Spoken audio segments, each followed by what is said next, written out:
ఏమండి, చారులో 20 చెంచాలు కారం వేశాను, సరిపోతుందా? సరిపోలే, ఇంకో 20 చెంచాలు వేసి బాగా మరిగాక తీసుకెళ్లి వీధిలో మురికాలలో పోయి. మరి కూరలో పంచదార ఎంతైనా? వస్తే దీపు నాకు ఒక 5 లక్షలు అప్పివ్వవే. ఇస్తా గానీ నాకేం షూరిటీ పెడతావు? నా ఇన్స్టాగ్రామ్ ఫేస్బుక్ ఫాలోవర్స్ ని పెడతా. వీళ్ళకి అడగటం రాదు, నేను అడుగుతాను చెప్పు. ఒక ఆంటీ 5 చపాతీలు చేసింది, 3 ఆంటీలు అయితే ఎన్ని చపాతీలు చేస్తారు? 15 చేస్తారు. నీ బొంద చేస్తారు. 3 ఆంటీలు ఒక చోట ఉంటే ముచ్చట్లో పెట్టుకుంటారు, చపాతీలు ఎందుకు చేస్తారు? అవునండి, ప్రతిరోజు మీ సార్ ఫోన్ చేసి అరగంట లేటుగా వస్తానని చెప్తారేంటి? మనం ఉండేది నలుగురే కాబట్టి అంట్లు తవ్వేసి ఇల్లు ఉడిచేసి బట్టలు ఉతికేసి నేను కరెక్ట్ టైంకి బయలుదేరిపోతాను. మా సార్ వాళ్ళది ఉమ్మడి కుటుంబం, అందుకే అతను రావడానికి లేట్ అవుద్ది. ఒక పని మనిషిని పెట్టుకోవచ్చుగా. ఆల్రెడీ పెట్టారు, కానీ పని ఆవిడతో అసుకేసుకుంటూ పని ఇంకా లేటుగా చేస్తున్నారని తీస్తారు. హలో ఇంజనీర్ గారు. చెప్పండి సార్, ఒక ఫ్లోర్ కట్టడానికి ఎంత ఖర్చు అవుతుందండి? డబలా సింగిల్ బెడ్రూమా? డబుల్ బెడ్రూమే. 25 లక్షలు అవుతుందండి. మరి పైన కట్టడానికి? ఇంకో 10 లక్షలు అవుతుందండి.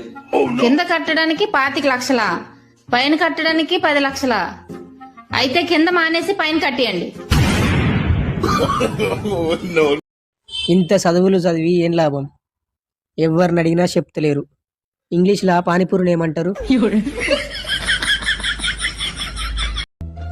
ఏమండి, రేపు పేరెంట్ చాలా మంది వస్తారు. పసుపు కుంకుమలతో పాటు ఇంకేమిద్దాం? నా ఫోన్ నెంబర్ పాపా. ఏమే, నాకు చాలా తలనొప్పి ఉంది, నువ్వు పుట్టింటికి వెళ్ళిపో. మీకు తలనొప్పి అయితే నేనెందుకండి పుట్టింటికి వెళ్ళాలి?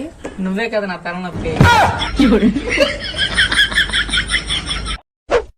ఎంత టిప్ టాప్ గా తయారై ఎక్కడికి వెళ్ళి వస్తున్నావు? మన ఏరియాలో షాపింగ్ మాల్ ఓపెన్ అయింది కదండి, అక్కడికి వెళ్ళి వస్తున్నాను. ఏం తీసుకున్నావు?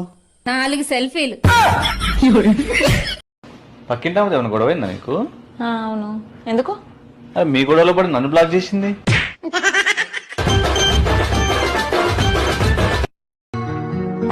అవును, టంగున 6 కొట్టేసరికి టంచనగా వచ్చేస్తారు కదా, ఇంత అలసి ఏమిటి? ఆఫీస్ లో కొంచెం పని ఎక్కువైంది. ఎగిరెగిరి దంచినా అంతే కూలి, ఎగరకుండా దంచినా అంతే కూలి అని ఇంతటి జీతానికి అంత శ్రమ పడ్డాయేంటో. నీ సన్నాయి నొక్కడు కొంచెం కాకరుతుంది. మన ఇంటికి ఎవరు చుట్టాలు వస్తున్నారు అనుకుంటా. అయితే మీ వాళ్ళు అయి ఉంటది. మీ వాళ్ళు రారా ఏంటి? మా వాళ్ళు వస్తే చిలకరి సిద్ధి.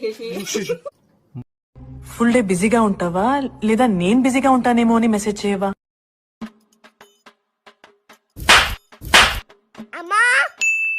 ఏంట్రా? నేను ఎప్పటి నుంచి స్కూల్కి వెళ్ళను. ఎందుకు? మా మ్యామ్ అని అబద్ధాలు చెబుతుంది. అమ్మ బాబాయ్, అలా అనొద్దురా టీచర్స్ ని పట్టుకొని. అయినా ఏమైంది? మొన్న 5 + 5 10 అని చెప్పింది. నిన్న 6 + 4 10 అని చెప్పింది. ఈ రోజు 9 + 1 10 అని చెప్పింది. ఒక మాట మీరు అన్నారు, అందుకే నేను స్కూల్కి వెళ్ళను. రేపటి నుంచి ఎగ్జాములు రాకపోతే ఇంటికి ఫోన్ పోతుంది. సార్ మా ఇంటికి ఐఫోన్ పంపురు సార్. వదినా, ఏమైంది? నిన్ను హాస్పిటల్లో జాయిన్ చేశారట. నెట్ ఆఫర్ అయిపోయిందని రాత్రి 8 గంటలకే పడుకున్నా. దాంతో అందరూ కంగారు పడిపోయి హాస్పిటల్లో జాయిన్ చేసి. అమ్మా, జిహెచ్ఎంసీ నుంచి వచ్చినాం, చెత్త ఉంటే తీసుకపోతా. కొద్దిసేపు అయినాక వచ్చి తీసుకపో. కొద్దిసేపు అయినాక ఎందుకు? నువ్వు ఛాయ్ తాగుతున్నావు కదా.